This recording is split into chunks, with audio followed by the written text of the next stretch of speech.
አንድ ሰው ሃይማኖተኛ ነው ፈጣሪውን በደንብ ይፈራል ሁሉንም ነገር ኤክሰርሳይዝ ያደርጋል በእውነት ሃይማኖቱ ከገባው ግን ካራክተሩ ሃይማኖቱን ነው የሚመስለው እዝነቱ የት ነው ሃይማኖቱ እዝነትን ነው የሚያስተምረው ጦርነትን ነው የሚያስተምረው ደግነትን ነው የሚያስተምረው መተዛዘንን ነው የሚያስተምረው ይሄንን ለምትወዳት ሚስት ካልሰጠ ሪሊ አንተ ጥሩ አማኝ ነህ ጥሩ ባል ነህ ሃይማኖት ነው ትዳር ሁለተኛ ደግሞ ትዳር ላይ የፈጣሪ ቃል ነው የሚጠራው እንዳንሸወድ አንድ ሰው ከትዳር ውጪ መውስለት ይችላል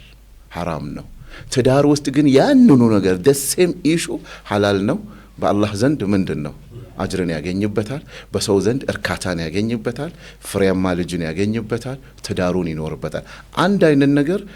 ሰሪውም በወንድና በሴት መሃል የሚሰራ ነገር ግን በትክክለኛው መንገድ ሲመጣ ጽድቅ መታገኝበት በዚህ በኩል ደግሞ ኃጢያት የሚሆንበት ስለዚህ ምንድነው ማለት ነው ትዳር ማለት ፒውር ሃይማኖት ነው